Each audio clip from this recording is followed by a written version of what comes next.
बदसूरत लड़की की कहानी। एक गांव में एक लड़की रहती थी। वह देखने में बहुत कुरूप थी। उसका नाम नंदनी था, लेकिन गांव के ज्यादातर लोग उसे बदसूरत लड़की कहकर बुलाया करते थे।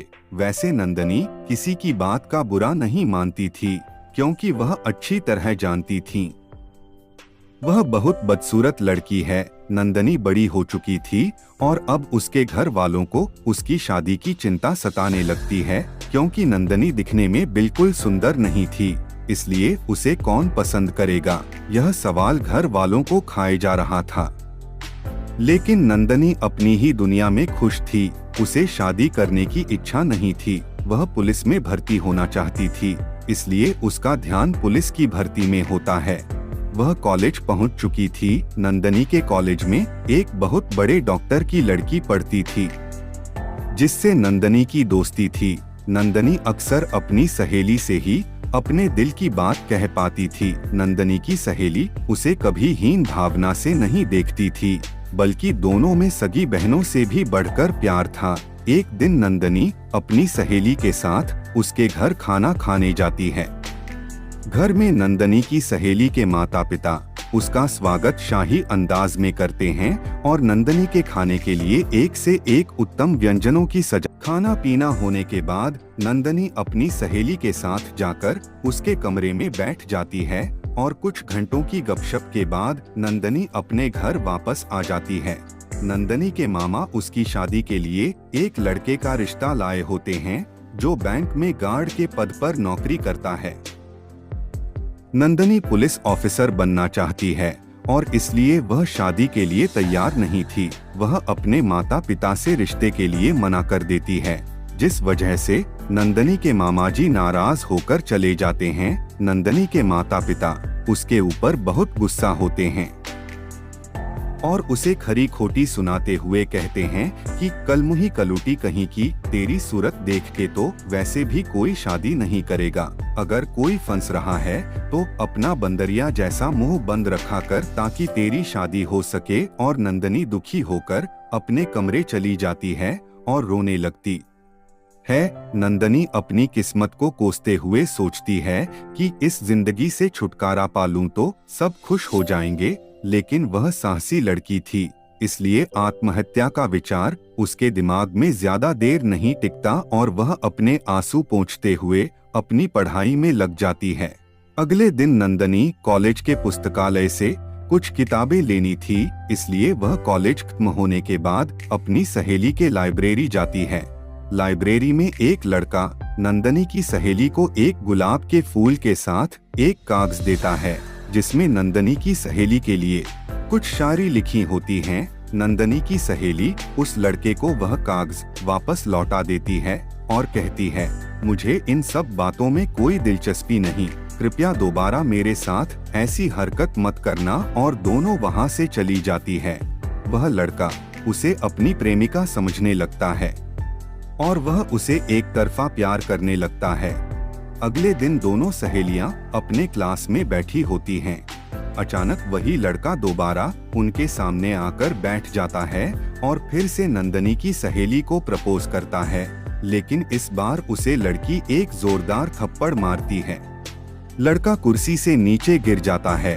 क्लासरूम में छात्र छात्राओं की भीड़ लग जाती है। सभी के सामने लड़की का थप्पड़ पड़ने से उसे बहुत बेइज्जती महसूस होती है। वह गुस्से में क्लासरूम से बाहर चला जाता है और अब वह अपनी बेइज्जती का बदला लेना चाहता था, इसलिए वह एक फैक्ट्री से मैनेजर के जरिए पैसे देकर तेजाब की व्यवस्था करता है और कॉलेज की छुट्टी होने के समय गेट के पास खड़ा हो जाता है। जैसे ही नंदनी और उसकी सहेली वहां आते हैं, वह लड़का अपने पीछे तेजाब छुपाकर उनके सामने आ जाता है और नंदनी से वहां से दूर जाने को कहता है।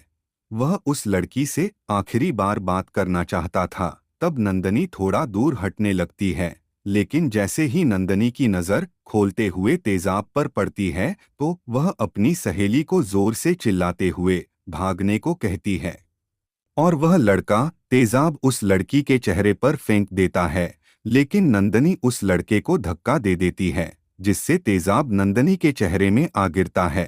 तेजाब चेहरे में पड़ते ही नंदनी दर्द से छटपटा उठती है और चीखने लगती है। वहां उपस्थित भीड़ उस लड़के को पकड़ लेती है और पुलिस के हवाले कर देती है। नंदनी का पूरा चेहरा तेजाब से झुलस चुका था। उसे अस्पताल लाया जाता है। नंदनी की सहेली को नंदनी के लिए बहुत बुरा लग रहा था, क्योंकि नंदनी पहले से ही अपने चेहरे को लेकर दुखी थी और तेजाब की वजह से वह भयानक दिखेगी। नंदनी के साथ हादसा होते ही उसके माता पिता अस्पताल आ जाते हैं।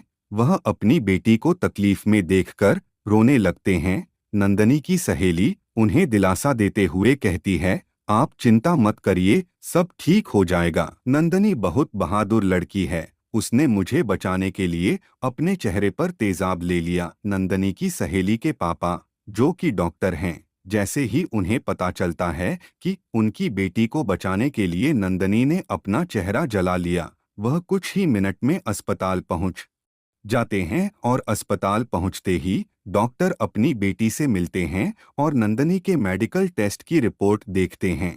वह नंदनी को अपने हॉस्पिटल ले जाने की प्रक्रिया पूरी करते हैं। दरअसल वह एक स्किन स्पेशलिस्ट है और ऐसे मरीजों के लिए उनका अस्पताल अच्छा इलाज मुहैया करवाता है। नंदनी के माता पिता उसे दूसरे अस्पताल जाने की मंजूरी दे देते हैं। दरअसल वह मन ही मन में सोच रहे थे कि नंदनी न बचे तो ही ठीक है, क्योंकि इतनी बड़ी जिंदगी में वह किसके सहारे जिएगी। वह अपनी बेटी के भविष्य के लिए चिंतित थे, लेकिन होने को कुछ और ही मंजूर था। 1 महीने के इलाज के बाद नंदनी का ऑपरेशन पूरा हो चुका होता है और जैसे ही डॉक्टर उसका चेहरा खोलते हैं, वह किसी खूबसूरत अप्सरा की तरह लग रही थी। डॉक्टर नंदनी को कहते हैं, बेटी तुम्हें बहुत बड़ा झटका लगने वाला है, क्या तुम तैयार हो? नंदनी को थोड़ा तकलीफ हो रही थी। वह हिम्मत करके अपने अपने बिस्तर में बैठ जाती है और डॉक्टर जैसे ही उसके सामने आईना लाते हैं, नंदनी के होश उड़ जाते हैं। नंदनी को यकीन नहीं होता कि वह इतनी सुंदर बन सकती है। अब वह बदसूरत लड़की नहीं बल्कि एक खूबसूरत परी दिखने लगी थी। नंदनी की सहेली उसे देखकर खुश हो जाती है।